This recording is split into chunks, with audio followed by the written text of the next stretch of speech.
All right then, moving on. Our person of interest today is someone who is very interesting and rather challenging has been the name of her journey. She's 30 years, qualified in mathematics, but now she's on her way to travel 16 countries, 15,000 kilometers in just about 180 days on a bicycle. Now that's a tall order. Now, right from Gujarat to London, that's the journey she's going to be making. She'll be cycling across continents. This could well be the first of its kind. So we thought we need to find out both the cause and the kind of preparations you need to undertake before you do something like this. All right, Nisha is with us now. Nisha, hi, good morning. Thanks so much for speaking with us. I want to understand, सबसे पहले ये क्यों कर रही हैं आप? इतना hard journey, इतने देशों को साइकिल पे जाना, क्या थॉट क्या है इसके पीछे? मैम, मेरा माउंटेन्स का ही एक गोल है 7 समिट्स का। तो मुझे 7 समिट्स करना था, बट 7 समिट्स मेरे फिंगर्स में माउंट एवरेस्ट पे फ्रॉस्ट बाइट हुआ था। तो उसके बाद जब ये ऑपरेट किया, कट किया, तो ऐसा बोला कि आप अभी माउंटेन्स में 1 साल कम जाओ इतने हाई टेम्परेचर पे, तो क्योंकि आपकी फिंगर्स में अभी सेंसिटिविटी ज्यादा है।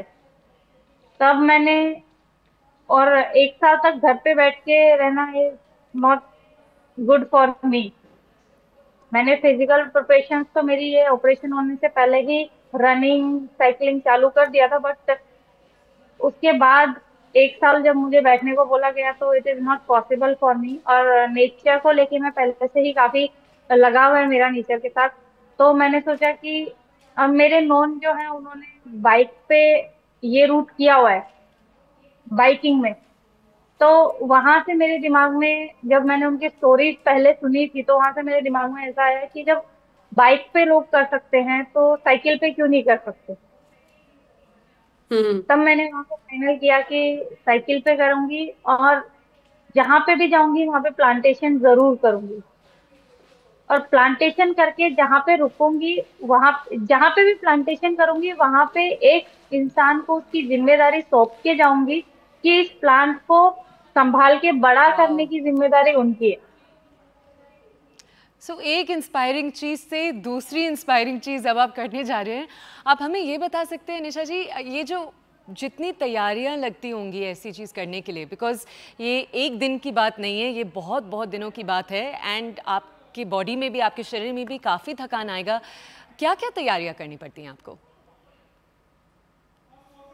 मैम, लगभग 7 महीने से हम लोग ये तैयारी कर रहे थे कि मेरा जो ऑपरेशन हुआ था वो नवंबर में हुआ था।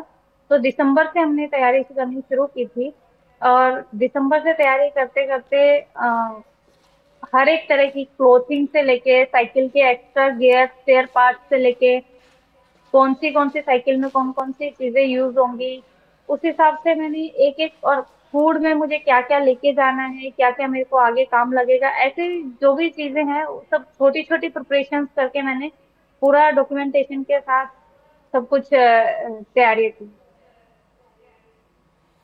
निशा, आप काफ़ी डिटर्मिन्ड लग रही हैं, सारी तैयारियां आपने करी हुई हैं। आई एम श्योर आपने सारे प्रिकॉशंस भी लिए होंगे, लेकिन ये 100 किलोमीटर्स डेली आप ऑलमोस्ट साइकिल करने वाली हैं। एक और इंसान थे जिन्होंने बहुत फेमस सेंचुरियन साइकिलिस्ट थे जो हर रोज़ 100 किलोमीटर्स साइकिल करते थे। उनकी हाल ही में एक हार्ट अटैक से डेथ हो गई। उसके बाद कई सारे डॉक्टर्स ने आकर ये बात बोली कि how much exercise is too much exercise, ज़्यादा बॉडी को पुश करना भी डेंजरस हो सकता है। तो क्या आपके साथ एक मेडिकल टीम जा रही है? क्या आप लोगों ने उनका पैटर्न रीड करा कि ये डेंजरस ना हो जाए? Ma'am, after 4 days 1 day rest करती हूँ मैं। मेरी बॉडी को भी रिलैक्सेशन चाहिए, इसलिए मैं आफ्टर 4 डेज 1 डे रेस्ट करती हूँ। मेरे साथ डॉक्टर में ऐसा है कि जो मेरे कोच हैं उन्होंने फार्मेसी में जॉब की, मतलब फार्मा की फील्ड में जॉब की हुई है, तो उनको इन सब चीजों के रिगार्डिंग थोड़ा नॉलेज है। बाकी वो भी एडवेंचर की फील्ड से है। और ऑनलाइन जो, मतलब ऑन कॉल जो है, हमारे साथ डॉक्टर्स ऑलरेडी जुड़े हुए हैं, पर हमारे साथ ऑन वे ट्रिप में कोई डॉक्टर नहीं है। ऑडियंस को हम ये भी बता दें, हम अभी जो विजुअल्स दिखा रहे हैं वो आप जो फ्रॉस्ट बाइट बात कर रहे थे आपको हुई थी पहले, वो इमेजेस हम ऑडियंस को दिखा रहे थे अभी। बट आप हमें ये भी बताइए निशा, अगर हम रूट को खोल के देखें तो सबसे मुश्किल जो स्ट्रेच है कहाँ से कहाँ का है? हम सबसे चैलेंजिंग पोर्शन अभी के लिए जहां तक मुझे पता है, एक चाइना है और एक उज्बेकिस्तान है। ये दो पोर्शंस काफी चैलेंजिंग है, जो मैंने उनके वेदर की स्टडी की है। तो चाइना में माउंटेन्स काफी हाई ऑल्टीट्यूड तक मुझे साइकिलिंग करनी पड़ेगी। और उज्बेकिस्तान और चाइना का रूट भी काफी लंबा है और पूरा का पूरा तिब्बत कॉर्डन रूट है। और वहां पे ऑन द वे में ईबीसी भी आता है, एवरेस्ट बेस कैंप भी आता है। तो ऐसे चाइना में ऐसे चैलेंजेस हैं। और उज्बेकिस्तान का जो वेदर स्टडी किया उसके अकॉर्डिंगली उज्बेकिस्तान में डे के टाइम पे 45 टू 49 के बीच में टेम्परेचर लगभग रहता है, और मॉर्निंग और नाइट के टाइम पे 10 to 12 डिग्री का टेम्परेचर रहता है। तो वो जो टेम्परेचर वेरिएशन है वो उज्बेकिस्तान में बहुत ज्यादा, वहां पे मुझे बहुत केयर लेनी पड़ेगी।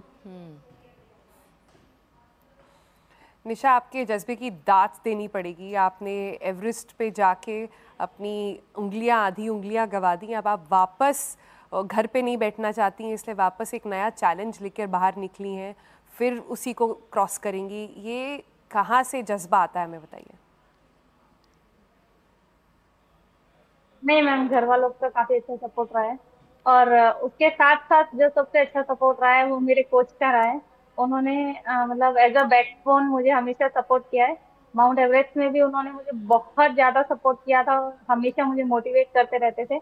और इस मिशन के लिए भी जैसे उनको पता लगा तो उन्होंने बोला कि चलो अच्छा है, कुछ अलग तुमने फिर से कुछ सोचा है और स्पेशली नेचर के लिए सोचा है, तो हम सब आपको सपोर्ट करेंगे। इस ट्रिप के लिए और आपकी आगे की जो जर्नी है उसके लिए आपकी क्या इच्छा है? मैं ये अचीव करना चाहती हूँ कि जो हमारे ग्लोबल वार्मिंग अर्थ पे बढ़ रही है, तो ज्यादा से ज्यादा लोग नेचर के लिए स्टेप्स लें, ज्यादा से ज्यादा ट्री प्लांटेशन करें। और ज्यादा से ज्यादा जब लोग ट्री प्लांटेशन करेंगे तो अर्थ जो है वो हमारी बचेगी। और जाने से पहले मेरा एक है कि मैं दिल्ली में मोदी सर को मिलके उनका आशीर्वाद लेते हुए जाऊं। तो अपॉइंटमेंट मिल गया आपको प्राइम मिनिस्टर से? मैम अपॉइंटमेंट तो नहीं मिला है, बट ट्राई मैं कर रही हूँ। मैंने मेल भी किया है और सब कुछ किया है। जैसे उन्होंने परसों ही मन की बात में एक चीज बोली थी, वो मुझे बहुत अच्छी लगी। उन्होंने ऐसा बोला था कि हर एक इंसान को अपने लिए नहीं तो अपनी माँ के लिए, माँ के नाम पे एक ट्री जरूर लगाना चाहिए, हर एक इंसान को। तो मैं ऑलरेडी वही काम कर रही हूँ, और उन्होंने ये बात बोली तो मुझे बहुत अच्छा लगा कि वो भी अपने देश के लिए बहुत कुछ कर रहे हैं। और अभी एनवायरनमेंट के लिए भी उन्होंने इतना बड़ा स्टेप लोगों को बोला, तो आई थिंक कि हर किसी को ये चीज करनी चाहिए।